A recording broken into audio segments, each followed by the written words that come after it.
¿Qué tal? ¿Cómo les va? Ustedes han seguido seguramente la notable transmisión de C5N en torno al coronavirus. Yo quiero empezar, un poco fuera del contexto habitual de la columna, con ese tema, con algunas precisiones que vale la pena también tener en cuenta para que la alarma no sea algo exagerado. Bien dice Página 12, las 10 buenas noticias sobre el coronavirus pese a su llegada a la Argentina. Y las buenas noticias son estas, se las vamos a dar muy rápido. No se tiene conocimiento sobre el virus. Es decir, ya está detectado, se sabe cómo detectarlo. En consecuencia, esto disminuye los problemas. En China la situación está mejorando y con rapidez, de una manera muy cierta. El 80% de los casos son leves, el 80%. Los infectados se curan. ¿Y qué más?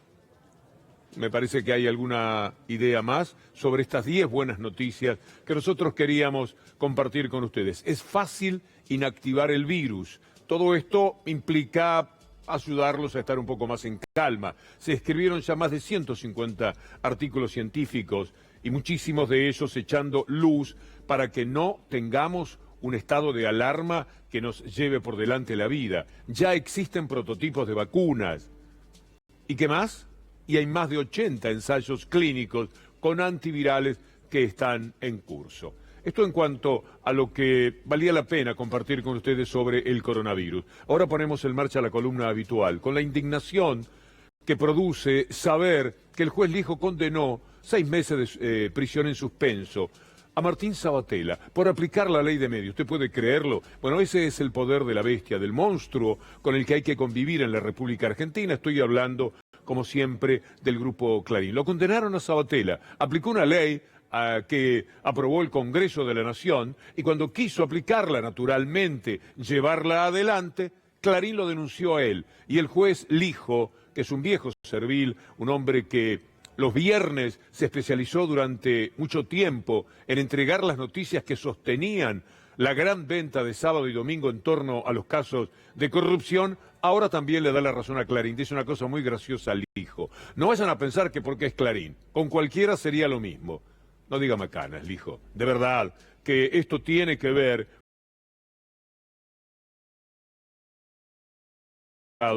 en el Zócalo. Es indignante. Escuchémoslo a Martín Sabatella. Es un verdadero disparate, no tiene ningún sustento jurídico, solamente se explica en el marco del lawfare, de la guerra jurídica, de la persecución política. Esta condena busca ser ejemplificadora, es una señal disciplinadora, que nadie más se atreva a tocar lo que ellos consideran sus privilegios, que nadie más se atreva a decirles que tienen que cumplir la ley a quienes se creen que están por encima de la misma. Por ahora nadie se atreve. Entonces habrá que esperar. No puede ser que se lleve por delante todo lo que fue el Congreso, una ley que nunca cumplieron, que nunca aceptaron, contando con enormes complicidades judiciales y también de la Corte Suprema de Justicia, aun cuando dijo que era constitucional la ley, porque allí había una trampita puesta por Lorenzetti, para que justamente esto que hizo Martín Sabatella pudiera tener algún problema con la justicia, como ahora Lijo, que dice, les aseguro que si fuera otro y no Clarín, haría lo mismo. Por supuesto que es imposible, que me perdone, creer lo que dice el doctor Lijo. Vamos a ir al campo, porque hoy hay una noticia que seguramente durante la semana va a levantar polvareda, porque el gobierno confirmó que va a subir las retenciones a la soja al 33%, 3 puntos porcentuales. Se trata de conseguir 500 millones de dólares miserables, si usted me permite el término, porque 350, 370 le dieron a Vicentini, ahora el gobierno tiene que tener la posibilidad de afrontar un lío, otra pulseada, con el campo que como siempre trata de ser uno solo.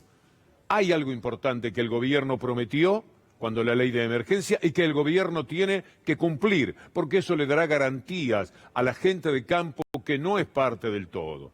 La gente de campo debe saber ya, salvo que tenga una cuestión aspiracional, que ellos no son la sociedad rural, son muy pocos la sociedad rural comparados con todos los que verdaderamente trabajan de sol a sol todavía en la República Argentina. Algo de esto sobre la segmentación dice quien es senadora, pero también productora rural, como la senadora María de los Ángeles Agnún. Creo que esta segmentación es un logro histórico, porque siempre hemos planteado la necesidad de tratar de manera desigual a aquellos que son desiguales. Tratarlos en igualdad de condiciones es una supina injusticia.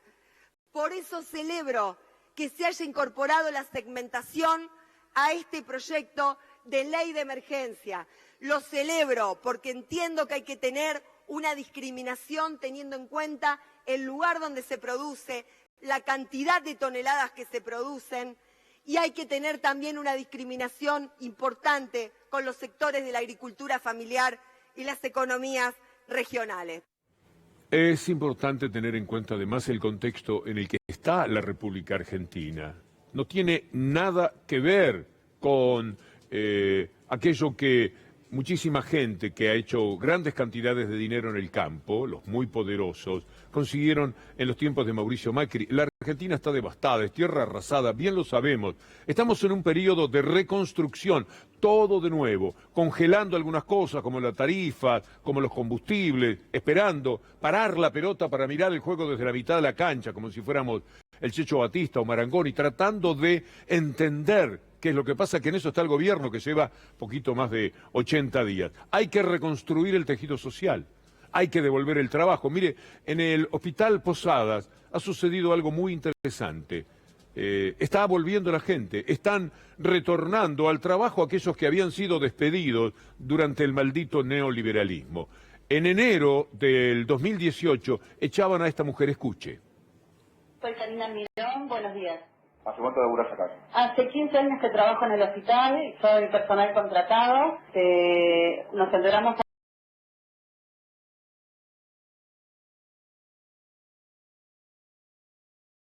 verbalmente que nuestro contrato venció el 31 de diciembre del año pasado.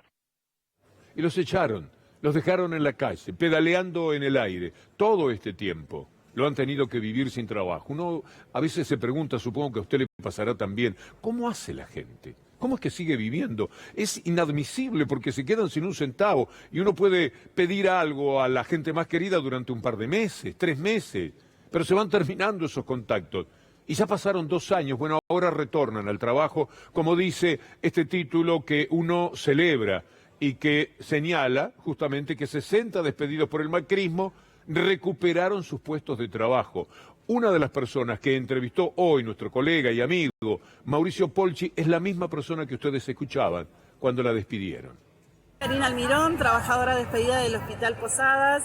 Me despidieron el 16 de enero de 2018 y hoy, después de más de 2 años de lucha, conseguimos reingresar al hospital, reincorporados, junto a 205 trabajadores.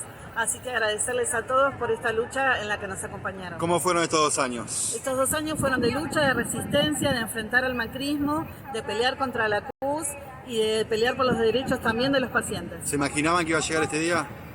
Sí, pero la verdad es que verlo hoy concretado es una felicidad inmensa. Es un acto muy emotivo. Muy emotivo, es casi de reparación histórica. Creemos que estamos haciendo historia en la historia de los trabajadores y también de la salud pública.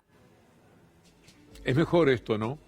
La gente que vuelve a su trabajo, que tiene la alegría de la pertenencia que tuvo durante muchísimos años. Esta mujer ha pasado media vida adentro del hospital y la echaron, chao. Se termina todo de pronto. Esto es reconstruir y esto es lo que tiene que saber el campo, por eso se lo queremos mostrar. Es un país en reconstrucción, la Argentina. Estamos hablando de su tejido social, de su economía. Y para reconstruir es necesario mucho trabajo y también buena voluntad de todas las partes. Porque hay que enfrentar además, y lo vamos a ver más adelante, al monstruo de los fondos buitres, con sus socios locales, pugnando para cobrar una deuda que es una vergüenza, que es indecente, que es inmoral, que es antiética, y sin embargo no habrá más remedio que, de alguna forma, aunque sea carpeteando como en el póker, habrá que afrontar. Mire lo que es la reconstrucción también de Sanela, poco a poco. Sanela se había fundido en este país, parece mentira. Bueno, se reabre una planta en la provincia de San Luis. Nosotros recordábamos con Julián Capazo y con Anabela Sánchez, nuestros productores, cuando hablábamos con la gente en el momento en que perdían todo.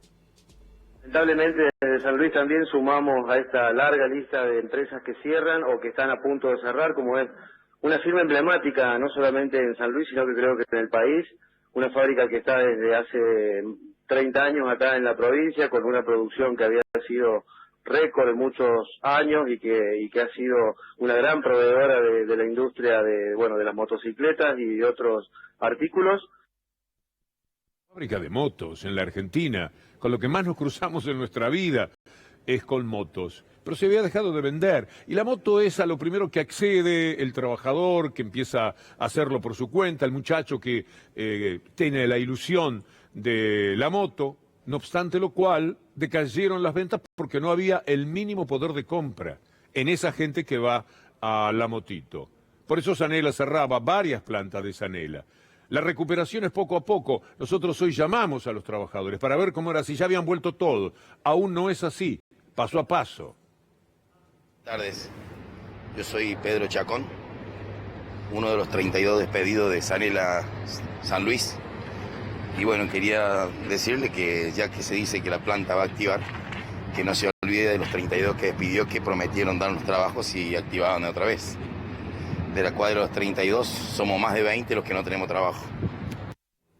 Bueno, ojalá que lo recuperen y le pido a este amigo que nos lo haga saber apenas vuelva, porque son alegrías que queremos tener. Es nuestra demostración de que para el hombre común, para el trabajador, es mucho mejor un estilo de vida en el que traten de dar trabajo y no de quitárselo, en el que piensen que el trabajador ennoblece la vida de la sociedad y no es un costo más, como decía el anterior presidente de la República. Por eso queremos estar muy atentos. El país está en reconstrucción, también desde lo moral, ya que mencionábamos a Macri, inmediata asociación de ideas. El Correo estuvo ocupándose de este tema. Gustavo Silvestre, anoche, presten atención. Que hasta el último minuto hizo negocio el macrismo, ¿no? Antes de dejar el poder, Macri autorizó al Correo Argentino a vender un emblemático inmueble en Retiro que vale al menos 17 millones de dólares. Se trata de la manzana donde hoy funciona el Centro Postal Internacional.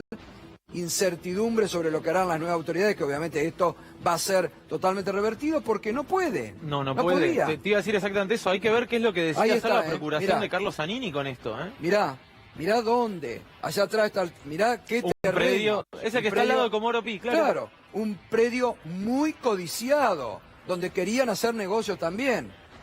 Centro Postal Internacional, acá. En este predio era el que Macri autorizó la venta antes de irse. Y que de hecho Gabriela Bocchina había denunciado que se estaba intentando insolventar el Correo Argentino, que estaba tratando de desprenderse de sus bienes y que fingía la contratación de servicios a propios socios de SOGMA y amigos como el estudio de Tonelli, etcétera, para tratar de licuar sus activos. Bueno, esto no sé si no forma parte de lo mismo, tendrá que decirlo la fiscal, pero indudablemente algo esconde. Es Macri autorizando a Macri a vender un terreno. Sí, una gran vergüenza.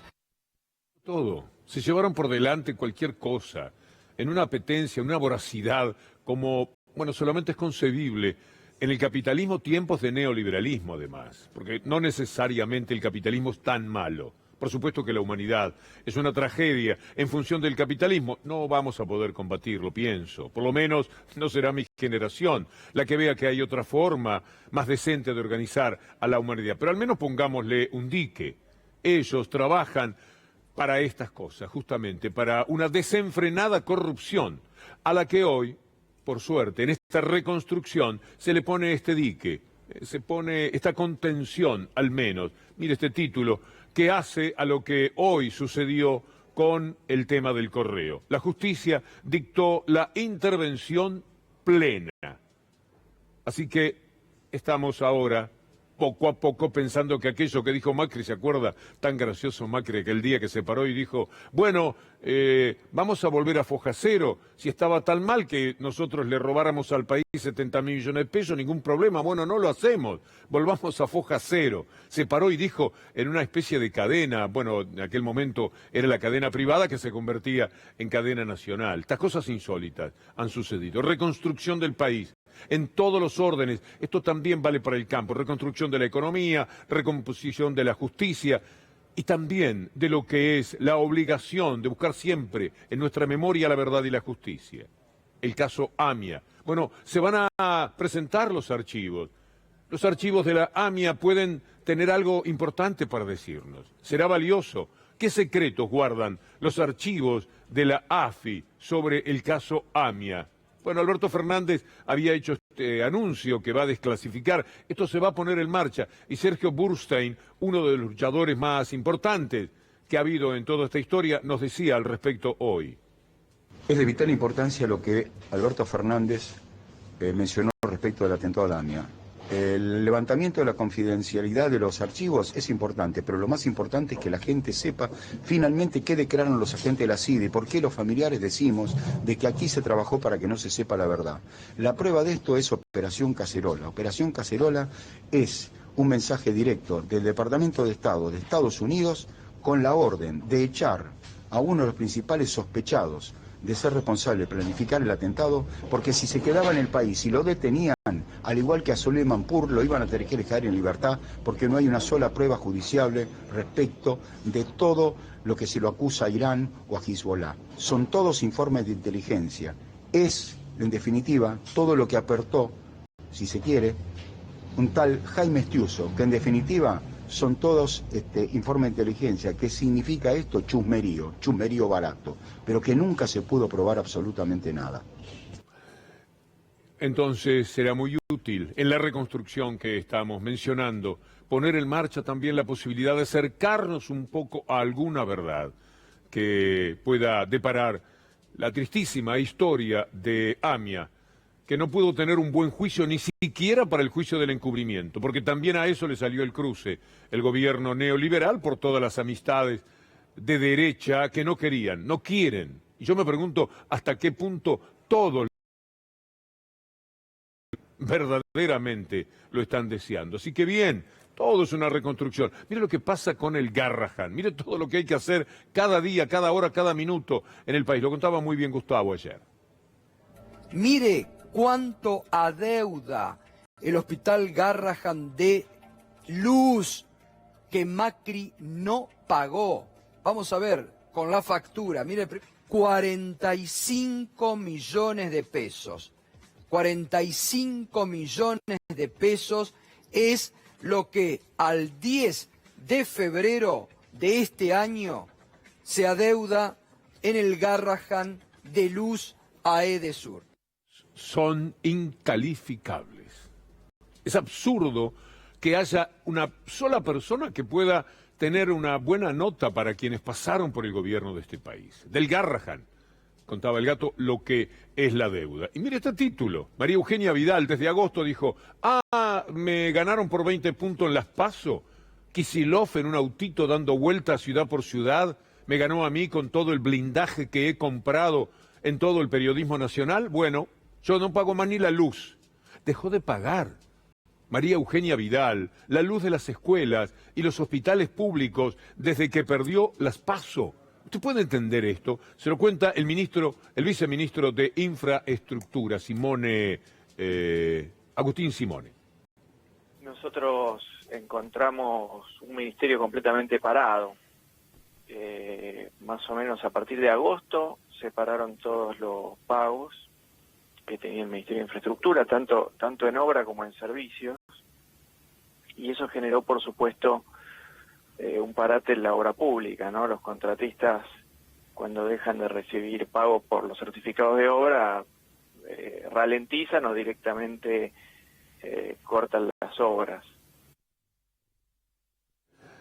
Entiende la gente del campo, digo por lo que se puede venir esta semana, porque hay quienes están manejando, incluso del anterior gobierno, ni hablemos los medios, que ahora tienen, Clarín, Nación, la famosa Expo Rural con los capangas del campo, el resto de la gente de campo, ¿entiende lo que está pasando? El país que han dejado quienes estuvieron hasta el 10 de diciembre, que en cada lugar hay que reconstruir, que donde se pone un dedo salta pus. Es infernal lo que hay que hacer. Entonces, las circunstancias ameritan que aflojen la posibilidad de que el gobierno recaude algo para poner algún parche más en toda la situación económica pavorosa que estamos enfrentando. Es algo que nos debemos, una deuda, la externa, la interna, la de la nación, la de la provincia, todas las deudas, todas. Todas las funciones vinculadas, salud, educación, seguridad, todas con ajuste. Para simplificar, energía y gastos vinculados a la deuda, crecimiento. Es un modelo económico. Es un modelo económico y tiene esos resultados. Y quiero decir porque hay gente, y quiero ser hasta respetuoso con eso, que cree en este modelo económico. Que cree que es así, bajando los salarios, comprimiendo el Estado, comprimiendo sus funciones básicas, endeudándose, permitiendo la libre entrada y salida de capitales. Fue un mecanismo de endeudamiento y fuga que ha dicho el presidente de la Nación que se va a investigar a fondo. Porque es lo mismo que el presupuesto. Bajaba en algún lugar, subió en el otro. Estos modelos no representan lo mismo para todos. Tienen ganadores y tienen perdedores. Siempre los perdedores son los más vulnerables. Siempre los perdedores son las grandes mayorías populares, que son los que venimos nosotros a representar. Y hay que sumar a todos los perdedores los que están en la cárcel, porque era parte del plan. Los medios de comunicación que son el verdadero partido opositor, los medios de la derecha, olvídese, ¿qué ha dicho Macri estos días? ¿Qué puede producir Macri que resulte interesante políticamente? O María Eugenia Vidal, cualesquiera de ellos. No tienen nada para decir. Si aparecen es de risa. Facilitan la vida de columnas como esta, en todo caso. No tiene nada para decir, pero estoy en contra todos los días. Cosas tremendas que confrontan con el gobierno. Son los títulos de estos diarios que han hecho. Y para que la democracia esté al servicio de una élite, esto es mundial. De democracia, cuando no están en el gobierno, pero apenas están en el gobierno. Chau democracia, chau república. Bienvenido el poder real más el poder político. Es lo que siempre quieren. ¿Y cómo lo han hecho? Carlos Pañi, colega del diario La Nación, anoche en el canal de La Nación, lo decía. ¿Por qué los jueces de Comodoro Pi empezaron a hacer un uso compulsivo, indiscriminado y probablemente violatorio de determinadas garantías de la prisión preventiva? Porque el diario La Nación un domingo estuvo por publicar la foto de todos los jueces federales de Comodoro Pi diciendo estos también son responsables de la impunidad del kirchnerismo. Y varios jueces dijeron tenemos que desplazar esa tapa con otra noticia, metámoslo preso a Ricardo Jaime. Y así terminó Jaime preso. Y la presión de la opinión pública y de la prensa para que hubiera algún castigo respecto de la impunidad del kirchnerismo es lo que hizo que, contrafóbicamente, sobreactuaran los jueces las prisiones preventivas que ahora vemos en muchos. Mejor no lo podía decir. Historia contada ya desde el diario de La Nación, desde adentro de La Nación, alguien que tiene vuelo propio, evidentemente, porque estas cosas no son parte del discurso de los Aguirre y del diario en general. Ya haciendo gala de esa independencia de criterio, nuestro colega en 2016 había revelado cómo había ido preso Báez, algo que siempre me pregunto, cómo hace Casanelo todas las noches para dormir en la tibieza que implica acomodarse, quitarse las pantuflas, meterse en una cama tibia o fresca según la época y tener preso durante todos estos años para ceder ante el poder real, al que él conoce perfectamente porque lo ha tenido también que padecer, preso a Lázaro Báez. Vale la pena recordarlo, pero mejor todavía dicho por Pañi. Casanelo, que hoy es implacable, lo había llamado a declarar a Báez para dentro de 2 meses. Después le adelantó la citación Y de golpe, en un fin de semana, temió que se le escape y lo fue a tomar preso en San Fernando. ¿Por qué temió que se le escape? Porque dice que el avión en el que venía no tenía plan de vuelo. Si no tenía plan de vuelo, ¿por qué no lo buscó preso o no lo puso preso en Río Gallegos, que es de donde había salido? ¿O es que había que hacer un circo con Báez porque los jueces federales se sentían amenazados ellos mismos por la opinión pública si no tomaban alguna resolución importante con un, llamémosle así, pez gordo? Es muy doloroso, pero hay gente que lleva años presa por decisiones que tienen que ver, yo solamente señalaría que no es la opinión pública, la presión de la gente, de la opinión pública y de la prensa, no, es la prensa la que pone en la cabeza de la opinión pública tanto veneno, le insufla tal rencor, le miente tan repetidamente que, por supuesto, después la opinión pública termina pensando lo que los medios quieren. Hay una gran victoria cultural en ese sentido.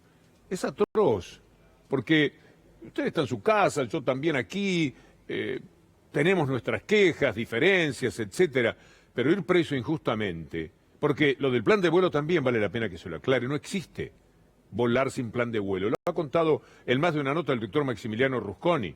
Un avión no sale a la descubierta, a cualquier lado. Hay rutas, si no puede chocar, no se anima un piloto a salir sin plan de vuelo. No tiene manera, no existe, salvo un avión que esté en actitud clandestina. No existe que un avión no presente el plan de vuelo. Estaba el plan de vuelo. Y está comprobado que estaba el plan de vuelo. Y lo pusieron preso. Pero han llevado a mucha más gente presa, lo hemos repasado puntualmente desde Milagro Sala para acá, hablando de cada uno de los presos políticos. Han recurrido a cualquier cosa. Hoy Parrilli aprovechó la ocasión y en Futurock habló de lo que Pañi había dicho. Parte del relevo de prueba. Pareciera que ahora van a decir que Pañi es kirchnerista, porque lo que nosotros, y en especial Cristina Kirchner, viene denunciando desde el año 2016, de que hubo un plan planificado, orquestado y llevado políticos que habíamos formado parte del gobierno anterior junto a Néstor y Cristina, y que en ese plan estaban los medios de comunicación, jueces y fiscales, el gobierno y los organismos de inteligencia, y todos decían que esto era una barbaridad, que veíamos fantasmas y demás. Bueno, creo que está muy claro, hoy ya España el que está desnudando absolutamente esto. Es grave para el Estado, porque algún día tendrá que devolver todo esto. A las empresas que se robaron tendrán que devolverle aquello en lo que fueron perjudicadas. Las que, por esta presión mediática, fueron esquilmadas, fueron privadas de poder trabajar. Algún día el Estado se tiene que hacer cargo. Y con Freiler, ¿no piensan? ¿No hay manera, pregunto, de decretar como nula la decisión del Consejo de la Magistratura, vergüenza cloacal de la justicia de la República Argentina, que dejó a Freiler sin su condición de juez por una cuestión vinculada a enriquecimiento ilícito que ahora se probó el viernes? Nunca existió. Un hombre, bueno, se lo contaba al Gato en Radio 10 muy pero muy bien ayer. ¿Está lo de Freiler?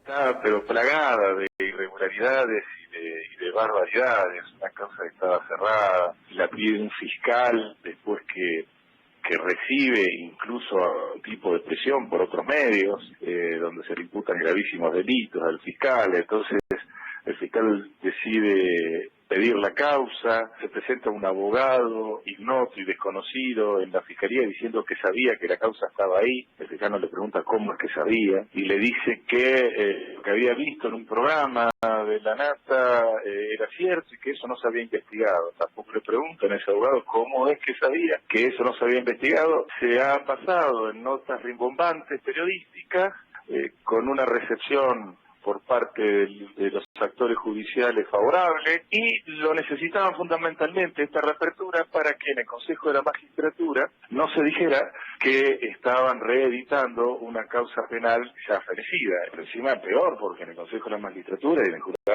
no hicieron lugar a lo mínimo indispensable, que es una pericial contable. Es tremendo. En lo personal, uno va por la calle creyendo que las personas se hacen y que lo están mirando y lo están juzgando. Me he tenido que mudar porque de trabajo ya no podía pagar el alquiler que estaba pagando. Mi padre enfermó y falleció a los pocos meses.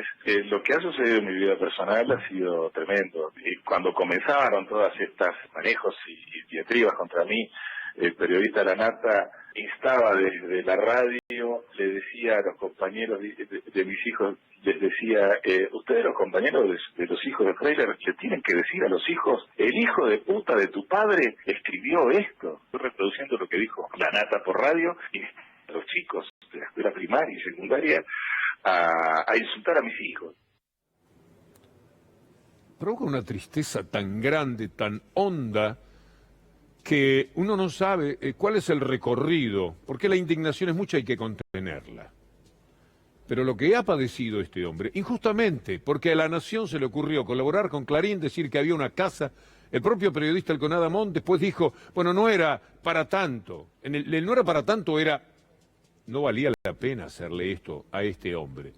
Pero el Consejo de la Magistratura, con ese Tonelli, Torello, no sé cómo, de verdad, no lo sé, el que manejaba desde el PRO esto, hicieron lo que hicieron, con Lorenzetti reteniendo al senador Mario País para que no firmara, como Ruperto Godoy había sido echado también por un juez, Lavie-Pico, otro servil del sistema, para que no pudiera continuar en el Consejo de la Magistratura, lo tenía que sustituir. Es de película, Lorenzetti lo retiene para que no llegue a tiempo.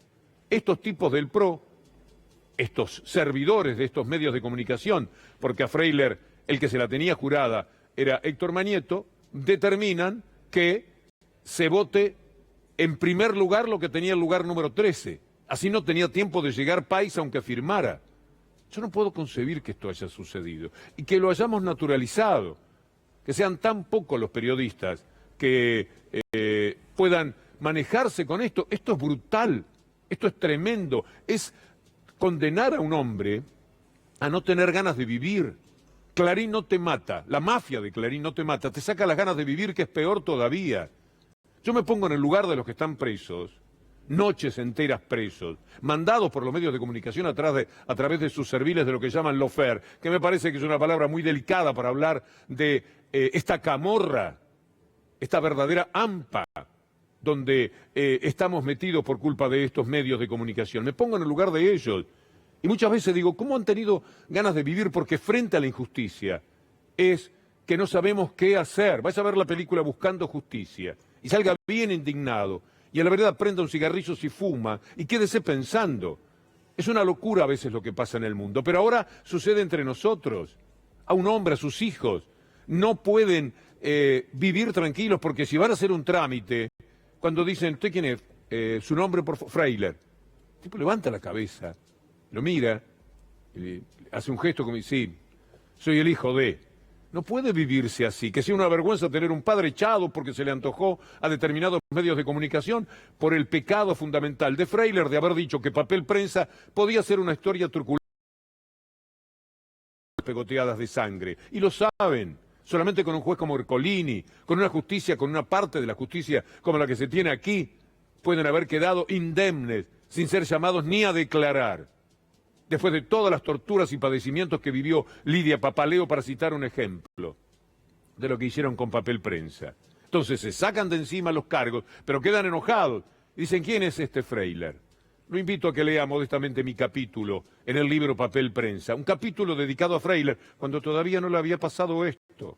Y yo ya me parecía que tenía que ser solidario. Pregunto a las autoridades, a los judiciales, etcétera, ¿no le van a devolver el cargo a Freiler?